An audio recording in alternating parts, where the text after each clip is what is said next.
لاہور میں اسلحے کی نمائش اور ہوائی فائرنگ کرنے والی خاتون کو گرفتار کیا گیا ہے، جبکہ یہ ویڈیو سوشل میڈیا پر وائرل ہوئی تھی، جس کے بعد پولیس کی جانب سے کارروائی کا آغاز کیا گیا ہے اور ملزمہ کو گرفتار کر لیا گیا ہے۔ مزید تفصیلات جان لیتے ہیں، نمائندہ 7 نیوز ملک مشتاق ہمارے ساتھ موجود ہیں۔ ملک مشتاق، بتائیے گا اسلحے کی نمائش کے حوالے سے خاتون کو گرفتار کیا گیا ہے؟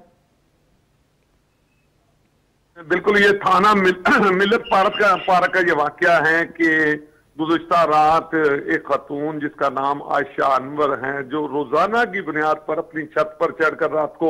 ہوائی فائرنگ کرتی۔ اہم بات یہ ہے کہ پنجاب حکومت کی طرف سے اور لاہور پولیس کی طرف سے، پنجاب پولیس کی طرف سے سختی سے یہ آرڈر جاری کیے گئے ہیں کہ نہ تو ہوائی فائرنگ برداشت کی جائے گی اور نہ ہی اسلحے کی نمائش، لیکن ایسے واقعات میں کمی نہیں آ رہی۔ اہم بات یہ ہے کہ اس واقعہ میں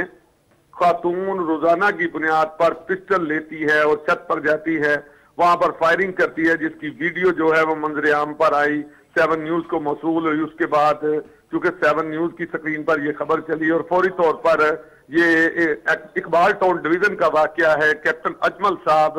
ایس پی صاحب نے فوری طور پر نوٹس دیا اور ایک ٹیم تشکیل دی گئی اور اسی وقت رات کو خاتون کے گھر جو ہے ایک ریڈ کی گئی اور خاتون کو گرفتار کر لیا گیا۔ اہم بات یہ تھی کہ اب معلوم یہ کرنا تھا کہ خاتون نے جس وائپن سے فائرنگ کی ہے وہ برآمد کیا جائے، اور پولیس نے وہ وائپن بھی اب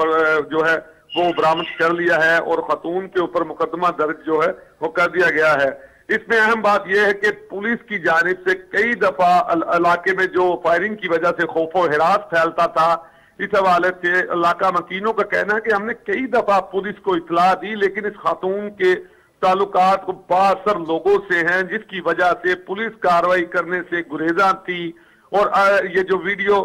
7 نیوز کی سکرین پر چلی، اس سے پہلے علاقہ مکینوں کا یہ کہنا ہے کہ کئی ویڈیوز ہم نے علاقہ تھانہ لیاقت آباد پولیس کو دکھائی ہے، لیکن اس کے باوجود پولیس نے کوئی کارروائی نہیں کی۔ بہرحال اب اہم جو بات ہے وہ یہ ہے کہ پولیس نے عائشہ انور کو گرفتار کر لیا ہے اور اس سے اسلحہ بھی برآمد کر لیا گیا ہے۔ اس پر جو مکمل طور پر قانونی کارروائی FIR درج ہے وہ قانون کی حراست میں ہے اور پولیس کا یہ کہنا ہے کہ مزید تفتیش جاری ہے۔ اس کے علاوہ اس خاتون کے جو تعلقات تھے، جس بنا پر پولیس جو ہے وہ آج سے پہلے کارروائی نہیں کر سکی، اس کی بھی تفتیش جو ہے مکمل طور پر کی جا رہی ہے۔ جی اچھا ملک مشتاق، یہ بتائیں کہ اس خاتون کے بارے میں اور کیا پتہ چل سکا ہے؟ یہ کیا کرتی ہے، اس کا ذریعہ معاش کیا ہے اور یہ کون سے علاقے میں رہتی ہے؟ جی بالکل، یہ تھانہ ملت پارک کے علاقے میں یہ رہتی ہے خاتون، اس کا گھر ہے اور چونکہ ان کی آپس میں میاں بیوی کی سیپریشن ہو چکی ہے، طلاق ہو چکی ہے، یہ خاتون اکیلی رہتی ہے۔ اور اہم بات یہ ہے کہ اس خاتون کی طرف سے روزانہ کی بنیاد پر بے گناہ لوگوں پر درخواستیں دی جاتی ہیں، ان کو بلیک میل کیا جاتا ہے۔ دوسری بات یہ ہے کہ کئی علاقہ مکینوں نے، کئی اس کے محلے داروں نے یہ بتایا ہے کہ اس کا ذریعہ معاش یہ ہے کہ یہ لوگوں کو اکثر بلیک میل کرتی ہے۔ جی، ذریعہ معاش یہ ہے کہ یہ بلیک میل کرتی ہے اور دیگر کاموں میں ملوث ہے۔ بہت شکریہ ملک مشتاق کہ آپ نے تفصیلات سے آگاہ کیا۔